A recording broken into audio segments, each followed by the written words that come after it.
face this same thing again? Well, I've always been saying it's a paradise, but it's not without peril. And I think you take the beauty, the natural beauty, the rural beauty, thank you, and the risk, is it worth it? For some people it is, for others it may not be. It's really a personal decision, but when you are out here, I mean, we get 14 million visitors a year. It's a great place to see the ocean, the dolphins, the whales. You can see the beauty that's here, so a lot of people do risk something in order to live here, and that goes with the territory. It's kind of like being out in the Old West. Pamela Conley, thank you, and good. Lines to get into their homes. While people were being evacuated, the flames were coming down really close to the houses. No structures were burned during this time. It was pretty much mopped up around 3:30 by the time I left, and everything was cool then. It was a scary time. People were just running around, screaming, yelling. There was only one fire truck when I had showed up at the time. Then a few more came later, and a bunch of ground crews came and created a line which cut down that fire. Right now, I'm over in the Ocean Crest area, which is just behind Ocean View Hills, homes over in the Otay Mesa area. And I was talking to some residents earlier today, and they're out there watering down their back lawns and stuff, and they're kind of concerned about the fire that's over in Otay Lakes. They're thinking it might come down towards Otay Valley River and come down through that path and up towards these homes. So there's a few people that are out right now watering their lawns, have their sprinklers on and stuff like that. But as far as you know, Mike, there's no homes burned in that San Ysidro fire? No, there was no homes burnt. People are back in their homes right now at this time. Okay. Michael, we heard some unconfirmed reports earlier that fire, the San Ysidro fire, wasn't it just right off the 905, that it may have been started even by some kids? You know, I heard reports of that. Yes, it was just south of the 905 and east of 805. It started near San Ysidro High School, and it worked its way down to San Ysidro Middle School. And I believe a couple kids might have started that fire, which is it's not a good time to be doing something like that right now with these other fires going on. No, it's never a good time. All right, yeah. Mike McGregor, thanks for that live report from the San Ysidro. What sounds as if that particular fire of the bridges. Remember Tiger Woods, the Battle of the Bridges, a big golf course, private golf course in Rancho Santa Fe. And we're looking out to the east toward Rancho Cielo, a very nice development just on the outskirts of the Covenant of Rancho Santa Fe. And the flames have picked up and started to run tonight.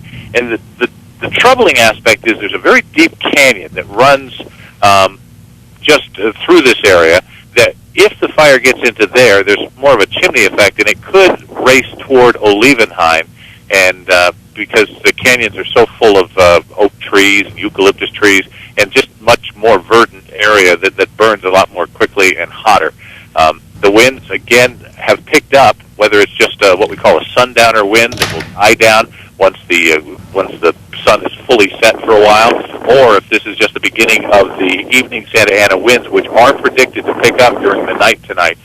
If that's the case, this fire is going to run again. There have been mandatory evacuations throughout Rancho Santa Fe. Sheriff's officers are going house to house, not just using loudspeakers, but actually knocking on doors, going inside, securing homes that have been left unlocked, and they are strict, saying nobody better be up here looting because they are out in force. Do you know, Lauren, are people able to get their animals out of there? A lot of folks have horses and other large animals. We're actually on a horse property right now. One of the trainers up here, and we asked them, and they were very calm and said, yeah, well, they spent the entire day doing so. And yet, just back toward the village of Rancho Santa Fe, we just passed a place that probably has 20 or 30 horses, appear to be in the path of the fire, and all of their animals are still on the property, and no one seems to be making any effort to remove them. Well, the troubling thing we heard earlier is that some animal owners were having to make a terrible decision, choose which of their animals they were going to be able to take with them when they were evacuated. This is just just a sad, sad situation. Yeah, for people who have more horses than a trailer will carry, or more dogs than a pickup truck will carry, once you leave, there's roadblocks up, and they're not letting people back in. And so you really do have to make a decision. And I think some people make the decision based on the configuration of wherever they keep their animals, thinking that they're in pretty good shape. And I just hope they're right. Okay, we do too, Lauren. We'll check back with you later. Thank you. We are going to check in now with Lieutenant Doug O'Brien for the Salvation Army. He's going to be talking a little bit about what the Salvation Army is doing. Of course, this is a kind of a situation. The Red Cross takes over, different charities take over, cities, communities take over. Everybody tries to pitch in and do exactly what they can, and the Salvation Army traditionally in times like this tries to pitch in and do what they can to help people out. So we're going to chat with Lieutenant Doug O'Brien. Can you hear me? Yes, I can. Thanks. Tell us what the Salvation Army is doing. Well, since yesterday afternoon, we've had mobile feeding stations out in the community. Last night it was up at Ramona, where the firefighters were working on the fire and the evacuation was taking place. Today we've had mobile feeding stations in supporting some of the shelters that have been out, Escondido High School, Mira Mesa High School, over the rodeo grounds in Hanson Ranch, Steel Canyon, Campo Community Center, and a large area we've been trying to support are the people who've been relocated to Qualcomm. Now, typically at these mobile kitchens, they'll get nutritious food either prepared in one of our centers. Sometimes people will bring in prepared foods, not home-cooked meals, but prepared foods that have come from the store and we can use.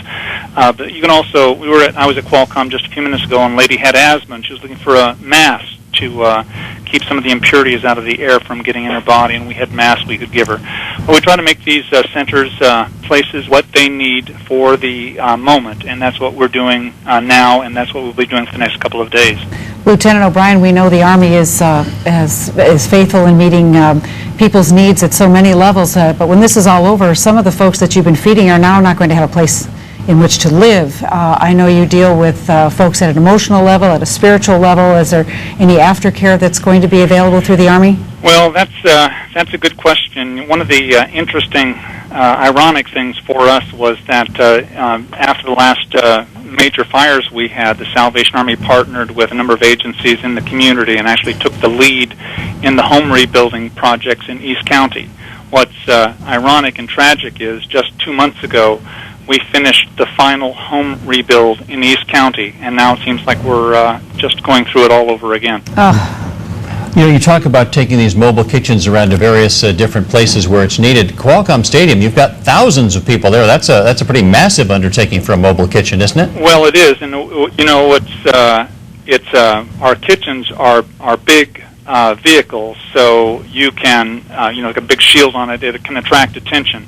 At Qualcomm just now, what we did was move food that had been prepared actually inside the sort of turnstiles where a number of tables had been set up, and you'll be pleased to know that students from UCSD, SDSU, and USD were there actually serving the food tonight. So I thought, I personally went and said hello to them, but it's absolutely wonderful that these young people are doing something good for their community. And in this instance, what they did was help serve this food that had been prepared, for use at for the people in Qualcomm. Well, we hear, the news we get here is that people are stepping up all around the county. Are you in need of more volunteers, Lieutenant? We're okay for the moment. What's going to happen is the available volunteers right now will work for the next couple of days, and then we'll need to start replacing those individuals.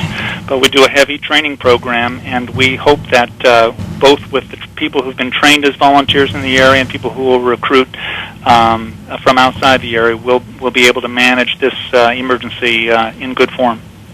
Well, Lieutenant Doug O'Brien, thank you for all you do for our community, especially at this time of crisis in San Diego County. God bless your efforts, and we're there supporting. I think is just holding that fire on the other side of the ridge. Jack Moore's friend lives up there. He'll be happy to know his home is safe for now. Now, several helicopters have been used to fight the fires throughout the county all day long. And every time they go to refill it, they have to find any body of water. That includes lakes, oceans, even ponds in people's backyard. This pond is below the castle. It helped the helicopter save the home. Meanwhile, the Station 8 firefighters continue standing guard